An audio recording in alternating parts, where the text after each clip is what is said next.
Ok, vamos a desglosar esto. Normalmente cuando uno va al médico porque, no sé, duele algo, uno siempre espera una certeza absoluta, ¿verdad? Claro, totalmente. Es casi como llevar el auto al mecánico. Te rompes un brazo, te sacan una radiografía y ves esa línea blanca irregular en el hueso. Y el doctor simplemente dice que ahí está el problema. O sea, es binario. Exacto. ¿Está roto o no está roto? Y creo que a nivel psicológico eso da mucha paz. Al ser humano le fascina lo tangible, lo que se puede enmarcar y categorizar sin dejar mucho espacio a la duda. Sí, sí, sí. Pero a ver, cuando damos un paso fuera de la clínica y entramos al mundo del dolor emocional, de los traumas profundos, de esas batallas invisibles que se libran en la mente todos los días. Ahí la cosa cambia. De repente, esa máquina de rayos X ya no sirve para absolutamente nada.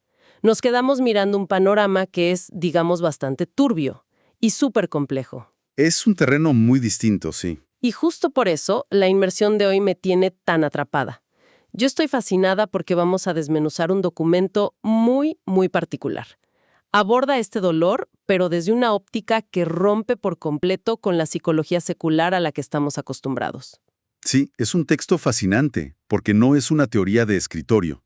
O sea, es un proyecto de investigación real, nacido de las trincheras de una comunidad. Exacto. Se trata de un manual que viene de Venezuela, específicamente del Instituto Bíblico de la Iglesia Cristiana Evangélica de Maracay. Fue escrito por Nelis América González de Díaz apenas en julio de este mismo año, 2024. Y se titula Programa de formación de un equipo de sanidad y liberación para fortalecer a los hijos de la fe.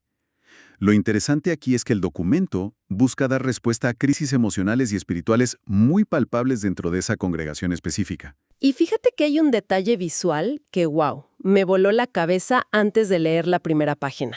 ¿La portada? La portada, sí. Está generada por inteligencia artificial. Es un contraste enorme, ¿verdad? Brutal.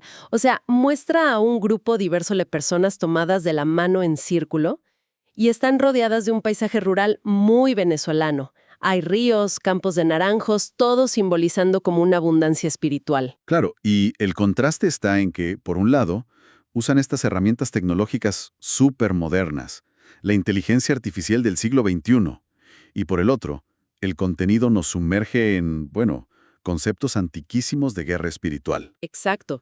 Es como si el mensaje fuera: usamos el futuro para visualizar nuestra sanidad comunitaria, pero la batalla en sí es más vieja que el tiempo. Y esa dualidad está muy presente en todo el análisis que hace la autora. Si conectamos esto con el panorama general, lo que intentan es establecer un marco estructurado donde problemas modernos, esos que la sociedad o la psiquiatría etiquetan puramente como trastornos psicológicos, son vistos a través de un lente de combate. Ojo, y me parece súper importante aclarar para quienes nos escuchan, que nuestro objetivo aquí hoy es puramente analítico. No estamos respaldando ni tomando partido por estas creencias. Por supuesto, la misión de este espacio es entender la intersección entre la psicología, la teología y, digamos, la sanidad desde la perspectiva exclusiva de esta comunidad de Maracay. Totalmente. Y bueno, el texto valida el dolor psicológico.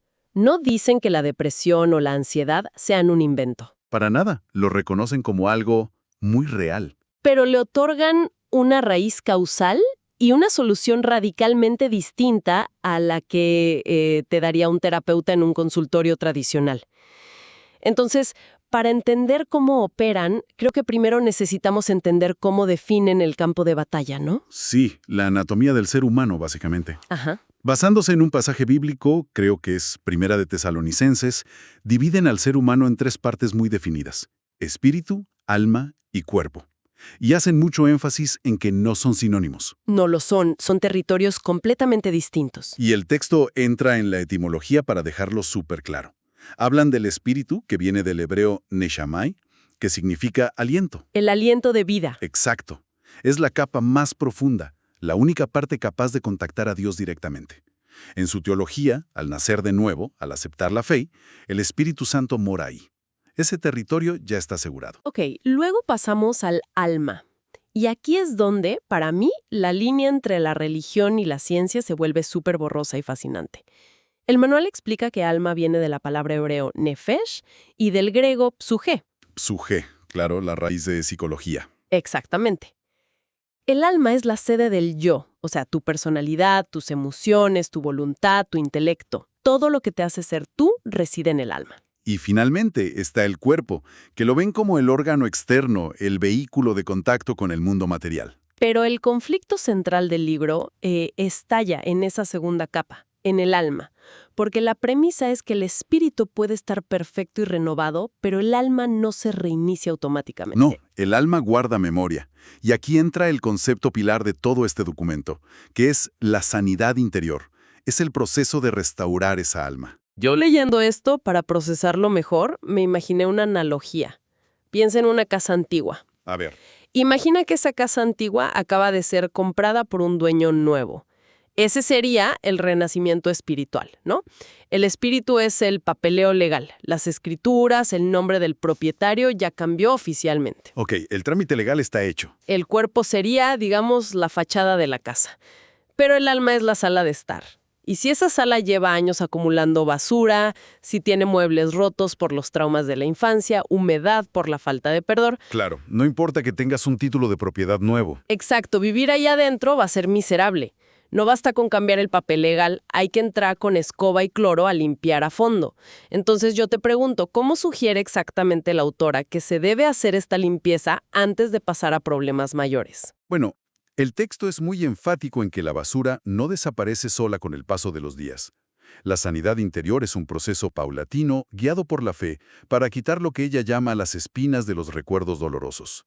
Y es un prerequisito indispensable. Indispensable, o sea, ¿no es opcional? No, porque las heridas no sanadas le dan al enemigo, y cito, derechos legales. ¡Wow! Detente ahí un segundo. Derechos legales. Eso suena súper fuerte. O sea, ¿el trauma funciona como una especie de moneda de cambio legal? Así lo plantean. En esta teología, una herida emocional, como un resentimiento profundo por un abuso, se convierte en una puerta abierta. La lógica interna es que no puedes expulsar a un intruso de tu casa si legalmente tú le estás rentando la habitación con esa falta de perdón. ¡Wow!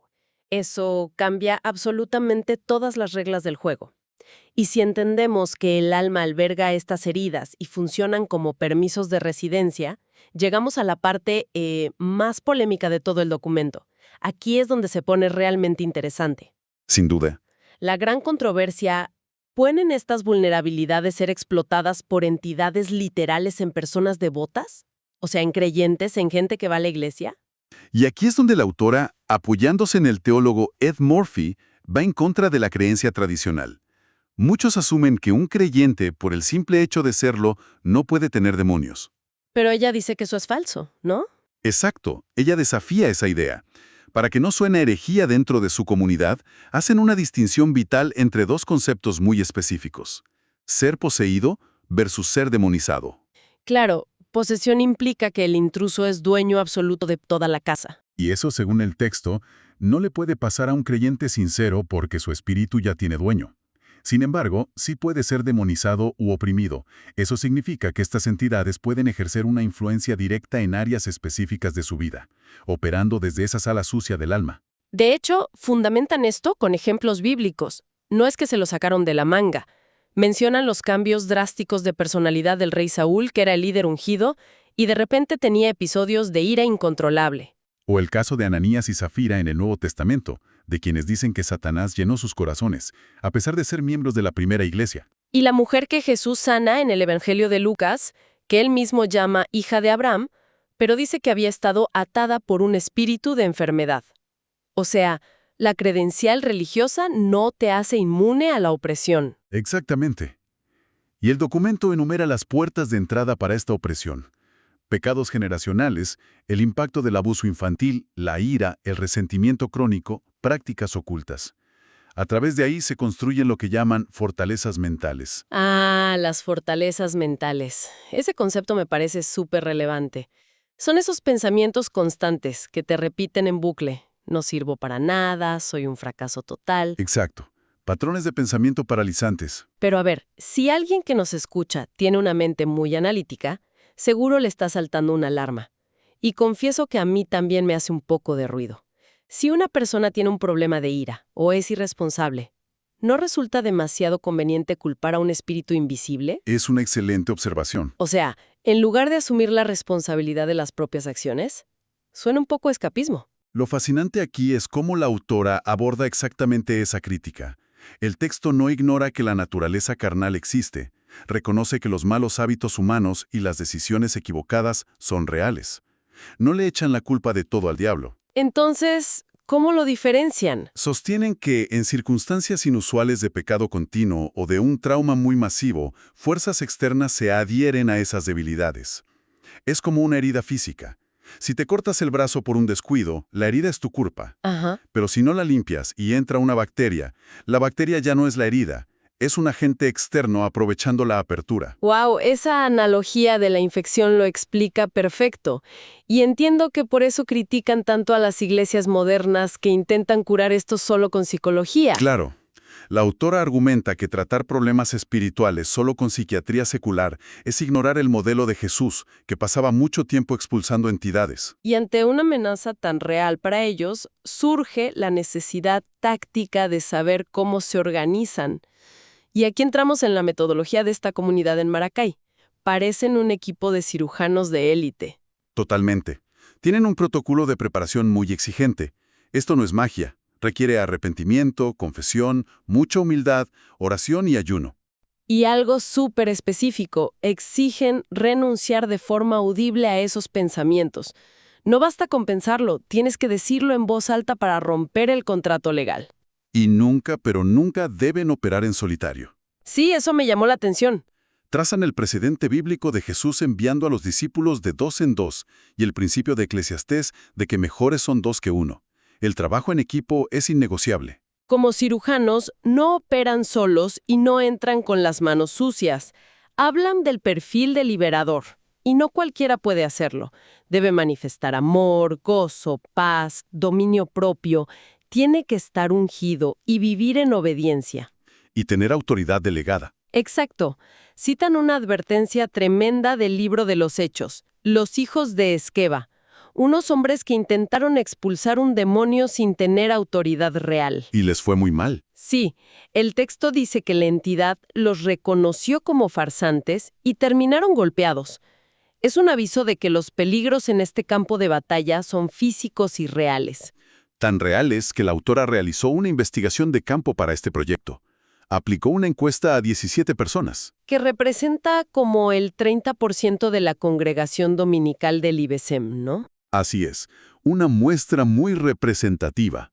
Y la mayoría eran mujeres, el 70.5%, de entre 25 y 55 años.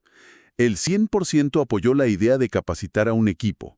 Entonces, si entendemos esto, ¿qué significa todo esto a nivel práctico? Porque en la encuesta identificaron que las situaciones que más atención requieren son, adivina, la falta de perdón con un 6% y la rebelión con un 5%. Sí, no son limitaciones ni fenómenos de películas de terror. Para nada. Son problemas cotidianos, relacionales, que pudren el alma desde adentro. Pero eso me lleva a una pregunta. Basado en esos datos, ¿a qué peligros reales sienten que se enfrentan estos cirujanos espirituales cuando entran al campo de batalla? Pues los encuestados están muy conscientes de los riesgos. Un 14% identificó los ataques directos del enemigo, físicos y espirituales, como el mayor peligro, seguidos de enfermedades inexplicables e incluso el riesgo de dejarse manipular por la persona que está siendo ministrada. Es un trabajo de alto riesgo emocional y físico. Por eso la recomendación final del estudio es mantener una comunión constante y actuar con extrema prudencia. Claro. Bueno, haciendo una pequeña pausa para recapitular este viaje que hemos hecho a través del documento. Que ha sido intenso. Súper intenso. Empezamos diseccionando el concepto del espíritu, alma y cuerpo. Pasamos por el polémico debate de la demonización en los creyentes. El tema de los derechos legales. Ajá, los derechos legales. Y terminamos con la rigurosa formación y metodología de este equipo en Maracay para traer sanidad interior. Es un enfoque muy estructurado. Y creo que, más allá de las creencias teológicas específicas de cada persona que nos escuche, hay algo universal aquí.